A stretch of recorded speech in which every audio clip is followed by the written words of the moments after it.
Welcome back to my YouTube channel. स्वागत है आपका मेरे यूट्यूब चैनल में यानी कि डीएस व्लॉग्स में। तो भाई अभी 30 डेज कॉलेज चैलेंज सीरीज़ के भी मैंने आधी कंप्लीट की थी बिकॉज मैं बीमार हो गया था। अभी मैं काफ़ी बीमार हूँ और मुझे ऑलमोस्ट हफ्ता 10 दिन बेड पे ही हो गए भाई रेस्ट करते करते। और मेरी जो है 30 डेज की जो सीरीज़ थी कॉलेज की वो भी बीच में ही रह गई थी। तो भाई अभी फ़िलहाल आए हैं हम अपनी फॉर्च्यूनर की सर्विस कराने, जो कि है ऑलमोस्ट अभी चली तो 33 के आसपास है, बट इसका टाइम कम चली थी उन दिनों। तो उसका स्केड्यूल था अभी 40,000 वाली सर्विस करेंगे हम 33 पे, क्योंकि वो टाइम के अकॉर्डिंग भी रहता है ना कुछ। तो भाई फ़िलहाल अभी चलते हैं शोरूम, कराते हैं इसकी सर्विस। इतनी अच्छी तबीयत है नहीं भाई, थोड़ा बोला भी नहीं जाता, गले की थोड़ी प्रॉब्लम थी। तो चलिए फ़िलहाल करा लेते हैं इसकी सर्विस और फिर जैसा भी रहता है फिर आपको बताते हैं। तो भाई एक्चुअली अभी तबीयत बहुत ख़राब है, बहुत ख़राब है। गला इतना ख़राब है, पिछले 7 दिनों से बेड पे हूँ भाई, खाना नहीं खाया जा रहा, सिर्फ लिक्विड चीज़ें खा के चल रहा हूँ। तो फ़िलहाल ऐसा करते हैं कि अभी मैं शोरूम जाऊँगा तो वहाँ पे काफ़ी नॉइज़ होता है, मैं पहले भी गया था, बहुत इको प्रोड्यूस होती है वहाँ पे, तो मैं इतनी ज़ोर से बोल नहीं सकता। तो अगर मैं वॉइस ओवर करूँगा इसके ऊपर, अगर मैं, तो प्लीज़ माइंड मत करना। और थोड़ा सा गले का इशू है इसलिए मैं वॉइस ओवर करूँगा, क्योंकि इतनी ज़ोर से मैं वो बोल नहीं सकता, और बोल के करूँगा धीरे से तो आपको सुनाई नहीं देगा, तो उस व्लॉग का फ़ायदा नहीं होगा। तो फिलहाल मैं करूँगा उसमें वॉइस ओवर, और शुक्र है बंद हो गया। तो उसमें करूँगा मैं वॉइस ओवर। तो भाई फ़िलहाल थोड़ा सा मैनेज कर लेना, और ऐसे ही व्लॉग्स देखने के लिए भाई सब्सक्राइब करें डीएस व्लॉग्स। बाकी सर्विस रिलेटेड और व्लॉग्स भी मैं लाऊँगा, तो तब तक के लिए भाई स्टे ट्यून्ड, और आप व्लॉग मेरा पूरा देखें भैया, लाइक से सब्सक्राइब करना ना भूलें। सो हमने गाड़ी लगा थी लिफ्ट पे एंड अब हम चेक कर रहे थे इसके डिस्क पैड्स, और हमने टायर वगैरह खोल कर डिस्क पैड्स के चेक किया, और साथ साथ रोटर भी हमने चेक किया जो बिल्कुल ओके कंडीशन में थे अभी। और हमने चारों टायर्स भी नीचे खोल के रख दिए थे, हमने इनकी भी रोटेशन करानी थी वो वाला वहाँ पे, और क्रॉस में रोटेशन। देन उससे अगला स्टेप में हमने किया ये कि अपना जो डिफरेंशियल ऑयल था उसको चेक किया, क्योंकि 40,000 की सर्विस पे जो डिफरेंशियल ऑयल चेक होता है, और उसकी थिकनेस भी बहुत हैवी हो चुकी थी, इसलिए मुझे वो चेंज कराना पड़ा। बिकॉज़ ज़्यादा चला के फ़ायदा नहीं था, क्योंकि बाद में भी तो कराना ही पड़ना, तो आई थॉट कि अभी करा के फ़ायदा था। और आप देखते हैं ये नट खोलने वाली गन की हेल्प से जो है इन्होंने उसको प्रेशर देके ऊपर चढ़ाया सारा ऑयल, और 3.5 लीटर्स जो है इसमें ऑयल डाल दिया गया था। एंड उसी के साथ हमने अपना इंजन ऑयल भी ड्रेन कर दिया था। आप जैसे इस कंटेनर में हमने अपना इंजन ऑयल जो था सारा निकाल दिया था बाहर, एंड साथ ही साथ अपना जो है डिफरेंशियल ऑयल भी पूरा फिलअप हो चुका था। इसमें आप देखते हैं ये उंगली डाल के चेक कर रहे हैं कि इसकी डेंसिटी प्रॉपर फिलअप हुआ है नहीं। तो उसके बाद हमने इस पर जो है प्रॉपरली जो था इसका नट टाइट करके इसको हमने फिर फिक्स कर दिया था इसी में, बिकॉज बहुत ज़रूरी है नट टाइट। और उसके बाद हमने अपना इंजन ऑयल भी गाड़ी में डाल दिया था, जो कि पड़ता है हमारा अप्रॉक्सीमेटली 7.5 लीटर्स आप देख सकते हैं। उसके बाद जो हमने अपनी गेज चेक की, एंड गेज को बिल्कुल प्रॉपरली साफ़ करने के बाद दोबारा से इसको डालते हैं, ताकि इसको दोबारा डिटरमाइन कर पाएँ कि हमारा जो फ्यूल लेवल है वो अब पूरा भर चुका है या नहीं। तो वो सब प्रोसेस होने के बाद हमने अपने जो रहता है एयर फ़िल्टर रहता है वो उसमें चेंज नहीं होता था 40,000 पे, एसी फ़िल्टर होता था, बट मैंने एसी फ़िल्टर को छोड़ के एयर फ़िल्टर जो था इसमें चेंज करा लिया था, बिकॉज़ एसी फ़िल्टर की भी कोई ज़रूरत थी नहीं। एंड साथ के साथ आप देखते हैं इसमें जो फ्यूल फ़िल्टर है वो भी आपने चेंज करा दिया था, ब्लैक ब्लैक अगर आप देख पा रहे होंगे इसमें। तो ये 2 चीज़ें हो गई थी हमारी चेंज। तो हमारी गाड़ी फ़िलहाल आ गई थी बे से नीचे, और हम अपनी गाड़ी को लगाने जा रहे थे अलाइनमेंट वाले बे में, क्योंकि उसको यहाँ से थोड़ा सा ऊपर उठा के जो हमने अपनी क्रॉस की भी ग्रीसिंग करनी थी। तो फिलहाल यहाँ पे लगी थी, साथ में एक लेजेंडर भी। तो आप देखते हैं मैं गाड़ी की लुक एक बार चेक करो कैसी लग रही है भाई, एक बारी इतनी बुरी भी नहीं लग रही भाई। तो चलिए फ़िलहाल लगाते हैं इसको यहाँ पे अपने अलाइनमेंट वाले बे पे, फिर उसके बाद से आपको बताते हैं। तो गाड़ी पहुँच चुकी है अपने अलाइनमेंट वाले बे के ऊपर, आप देख सकते हैं बहुत प्रॉपरली इन्होंने गाड़ी लगा दी। एंड अभी थोड़ा सा इसमें जो है गाड़ी लगाने के बाद हम इसमें सेंसर्स वगैरह करेंगे फिट। आप देखते हैं सेंसर हमारे लगा के जो है गाड़ी के अलाइनमेंट के लिए हो चुकी थी रेडी, बट थोड़ा सा काम था तो वो ज़्यादा ज़रूरी था, क्योंकि इसमें जो शाफ्ट रहती है नीचे उसमें जो क्रॉस होता है उसमें होनी थी हमारी ग्रीसिंग। तो अभी थोड़ा सा लिफ्ट में गाड़ी को उठाएंगे ऊपर, आप देखते हैं। एंड इसमें जो था नीचे आप देखते हैं एक 2 आदमी की हेल्प से ना, एक आदमी पाइप पकड़ता है, दूसरा एक पंप मारता है, इससे ग्रीस जो है सीधा एकदम पाइप के थ्रू सीधा निपल्स के थ्रू ऊपर जाती है फिर क्रॉस में। और उसके बाद वहाँ पे की उन्होंने ग्रीसिंग, क्योंकि भाई ये भी मैंडेटरी रहता है 40,000 पे, ये मैंडेटरी चीज़। और गाड़ी की आप लुक चेक कर सकते हैं भाई पीछे से कैसी लग रही है। फिलहाल तो थोड़ी वॉशिंग के बाद ज़्यादा अच्छी लगेगी। तो उसके बाद आप देख पा रहे होंगे कि ये नीचे येलो सा बॉक्स रहता है, इसमें होती है ग्रीस। भाई पता नहीं अब कौन सी ब्रांड की होती है वो पता नहीं। तो वो काम हो गया था हमारा कंप्लीट। उसके बाद गाड़ी चलेगी हमारे रोड टेस्ट पे, और हमारे हेड फोरमैन और मैकेनिक के साथ हम भी बैठ चुके थे। एंड गाड़ी का जो भी इन्होंने डिटरमाइन करना होगा, आई मीन एग्जामिन करना होगा, वो उन्होंने कर लिया होगा कि क्या गाड़ी की आउटपुट है क्या नहीं। फिर उसके बाद जो है फिर रोड टेस्ट है आगे से वापस भाई, एंड यहाँ पे हो गया तब तक लंच। अब जैसे कितनी गाड़ी लगी, नई वाली फॉर्चूनर भी है किसी की, एंड फिर पुरानी वाली फॉर्चूनर भी थी, और आगे बहुत सारी गाड़ियाँ थी। एंड तब तक हमने किया वेट फिर किसी की इनोवा क्रिस्टा में। मैं बहुत देर बैठा रहा भाई, और मैं अपनी गाड़ी को देखता रहा यहाँ से कि क्या काम हो रहा है क्या नहीं, क्योंकि बहुत अच्छी धूप थी भाई इस गाड़ी में लगी हुई, बहुत गर्म हुई थी गाड़ी। अब से हमारी गाड़ी वहाँ लगी है भाई दूर जाके, एंड आप देख पा रहे होंगे। तो उसके बाद से फिर हमारे तो थोड़ा पूरा आराम फरमाया जा रहा था। एंड दूसरी बार फिर हमारी गाड़ी का आ चुका नंबर वॉशिंग के लिए, आप देख पा रहे हैं गाड़ी हमारी आगे थी बिल्कुल आगे।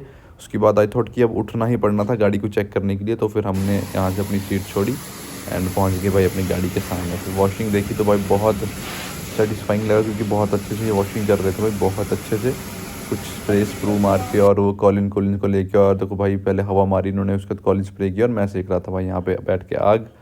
एंड क्योंकि भाई बहुत ठंड थी हमारे मंडी में इस टाइम, तो उसके बाद फटाफट से उन्होंने स्प्रे उसमें हवा हुआ मारी, गाड़ी का पानी जो है ड्राई किया, एंड उसके बाद इन्होंने ब्रश ब्रश मार के कर ली हमारी वॉशिंग कंप्लीट ऑलमोस्ट। तो उसके बाद फिर हमने बिलिंग की, एंड फिर यहाँ से हो गए सीधे 9-2-11। तो अभी सर्विस करा के हो चुके हैं फ्री, एंड अभी हम वहाँ से निकल गए थे शोरूम से, तो अभी मैं आ गया था 4 लेन पे। तो मैंने कहा थोड़ा रुक लेता हूँ और आपको बता देता हूँ बिल वगैरह क्या क्या हमने चेंज कराया और कितने हमें पैसे लगे उसमें। तो चलिए फिलहाल बिल बताता हूँ मैं आपको फिर। तो आप बिल देख सकते हैं भाई, मेरा करीबन 13,500 लगा, 13,354 रुपीज़।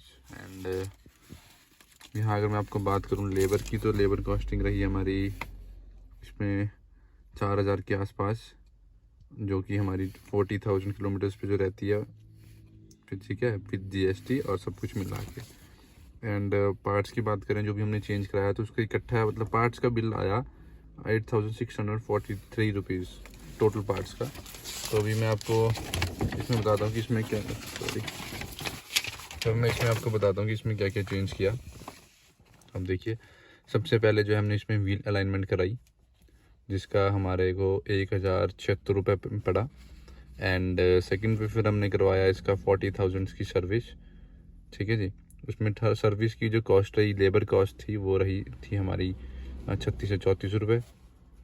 एंड उसके बाद हमारा थर्ड में जो आप देख रहे हैं, ये है भाई हमारा इंजन ऑयल, 75 लिखा है बट ये 7.5 लीटर्स है, जिसकी कॉस्टिंग हमें 4,425 रुपीज़ रही है, आप देख सकते हैं। एंड उसके बाद डिफरेंशियल ऑयल जिसको कहते हैं अपनी भाषा में हिस्से का तेल, वो हमेशा ज़रूरी नहीं होता है, बट थोड़ा सा ही गंदा हो गया था, तो मैंने चेक किया, फिर मैंने चेंज करवा दिया। जो 3.5 लीटर पड़ता है, 35 लिखा है, बट 3.5 लीटर जो है ये रहता है। तो उसकी कॉस्टिंग रही हमें करीबन 1,568 रुपये, 1,568 rupees only. And if I am talking about another one जो हमारा रहता है, भैया आप देख रहे होंगे ग्रीस लिखा है यहाँ। तो ये जो हमारी शाफ्ट होती है, शाफ्ट के जो क्रॉस पे होता है ना, ग्रीस होती है। तो इसमें वो होता है मशीन जैसी होती है ना, ग्रीस गन होती है उनके पास, वो प्रेशर वाली। तो उससे सिर्फ ये जो शाफ्ट के जो होता है ना क्रॉस, उसको ग्रीस करते हैं। 213 रुपये उन्होंने उसके ले लिए। तो इसके बाद आप देखते हैं जो 6th आइटम है ना भाई, एलिमेंट एयर क्लीनर, ये चेंज करवाते नहीं है। 40,000 पे इसको चेंज करने का शेड्यूल नहीं है। 40,000 पे हम जो करते हैं वो AC फिल्टर चेंज करते हैं, पर आज का दिसंबर का महीना है और AC फिल्टर चेंज करा के कोई फ़ायदा था नहीं, क्योंकि जब तक AC हम यूज़ करेंगे, हिमाचल में अप्रॉक्सीमेटली अप्रैल के बाद में तक ही AC की ज़रूरत पड़ती है, तो तब तक तो दोबारा AC हमारा वैसे ही हो जाता है फिर फिल्टर। तो हमने उसको चेंज नहीं करवाया, और AC फिल्टर के अलावा हमने एयर फिल्टर चेंज करा लिया, तो वो पड़ा हमें 1,900 रुपये का। फिर 7th आइटम आप देख सकते हैं, गैसकेट लिखा है इसमें। तो गैसकेट जो रहता है, इसको मैं बताऊँ आपको, जो हम इंजन ऑयल जहाँ से हम ड्रेन करते हैं ना भाई नीचे से, है ना, जो इंजन ऑयल जहाँ से हम नीचे से ड्रेन करते हैं, उसमें क्या होता है कि जो नट खुलता है ना, चेक नट जिसको बोलते हैं, उस नट के अंदर एक बाशल होती है रबड़ की। तो वो क्या कहते हैं कि वो बाशल जो है पैकिंग देती है, मतलब नट को ना टाइट, ताकि लीक ना हो ऑयल। तो वो क्या रहता है कि गर्म तेल के कारण ना वो गलना शुरू हो जाती है, तो उसको चेंज करा लेना चाहिए। और ज़्यादा महंगी भी नहीं होती, 61 रुपीज़ की होती है ना। और ऑयल फिल्टर जो हमारा रहता है वो था हमारा 474 रुपये का। तो ये हमारा कुछ रहा। तो टोटल बिल मैंने आपको बता दिया कि टोटल हमारा जो है पैसे लगे 13,354 रुपीज़ ओनली। एंड बहुत अच्छे से होगी इनकी सर्विस भाई, कोई प्रॉब्लम नहीं थी सर्विस में। बट बीच में 1 घंटे का लंच रहता है, तो उस चक्कर में थोड़ा सा जो है 1 घंटा आप एक्स्ट्रा लेके चलिए। फ़िलहाल हमारी गाड़ी के किलोमीटर्स अगर आप चेक करेंगे तो ये हो चुके हैं, अभी मैं बताता हूँ आपको, तो ये हो चुके हैं हमारे शोमी, ये देखो भाई फॉर्च्यूनर। तो किलोमीटर्स अगर आप चेक करेंगे अभी तो ये हो चुके हैं 33,505, पर हमने इसमें सर्विस की है 40,000 वाली, क्योंकि पहले ही कम चलती थी। क्योंकि 30,000 पे हमने 40,000 वाली सर्विस इसलिए कराई क्योंकि जो पिछली सर्विस थी इसकी 22,000 पे हमने करवाई थी, वो करवाई थी 30,000 वाली। बिकॉज ऐसा होता है ना कि 10,000 किलोमीटर्स या 1 ईयर, तो इसके 1 ईयर पहले कंप्लीट हो गए थे और 10,000 किलोमीटर्स नहीं हो पाए थे क्योंकि पहले ही बहुत कम चलती थी एक्चुअली। तो उस चक्कर में फिर शेड्यूल हमारा थोड़ा आगे आगे शिफ्ट हो रहा है। तो चलिए फ़िलहाल चलते हैं यहाँ से वापस। और भाई थोड़ी सी सिचुएशन थोड़ा ख़राब है, गला बहुत ख़राब है, क्योंकि जो मेरे पहले के व्लॉग्स देखते होंगे भाई, आपको पता है कि 30 डेज़ कोयलिस चैलेंज की वीडियोस मैं रोज़ डालता था, वो भी नहीं डाल पा रहा हूँ बिकॉज गला एकदम से ख़राब है भाई, बहुत ख़राब हालत है। और मौसम भी आप देख सकते हैं यहाँ पे हिमाचल में अभी न्यू ईयर के टाइम पे स्नोफॉल के चांसेस बताए हैं, तो इसलिए यहाँ से हम यू टर्न ले लेंगे अपने घर के लिए। मैंने जस्ट यहाँ इसीलिए आया था ताकि मैं आपको बता सकूँ बिल का कैसा रहता है। और जो भी मेरे भाई फॉर्च्यूनर ऑनर्स हैं, अगर 40,000 की सर्विस कराना चाहते हैं तो भाई इतना कुछ मेजर नहीं रहता, इतनी तो स्कॉर्पियो की भी रहती ही थी भाई मेरी। तो जिस हिसाब से गाड़ी है ना भाई, उस हिसाब से सर्विस ठीक है, ऐसा कुछ नहीं है। अगर मैं इसका डिफरेंशियल ऑयल और वो नहीं चेंज कराता, 2,000 ऑलमोस्ट मेरे वहीं बच जाने थे, तो सिर्फ 10-11 हज़ार में मेरी सर्विस हो जानी थी। तो फिलहाल चलिए भाई करते हैं आज का व्लॉग यहीं पे एंड। आई होप आपको मेरा ये छोटा सा व्लॉग जो है पसंद आया हो तो भाई लाइक शेयर सब्सक्राइब करना ना भूलें। और ऐसे ही 30 डेज़ कोयलिस चैलेंज सीरीज देखने के लिए भाई सब्सक्राइब करें DS व्लॉग्स। तो मिलते हैं कल एक नए फ्रेश व्लॉग के साथ, तब तक के लिए भाई कल तो नहीं मिलेंगे भाई, पता नहीं अब अगला व्लॉग कब आएगा। तब तक के लिए भाई स्टे ट्यून्ड और thank you and have a nice day.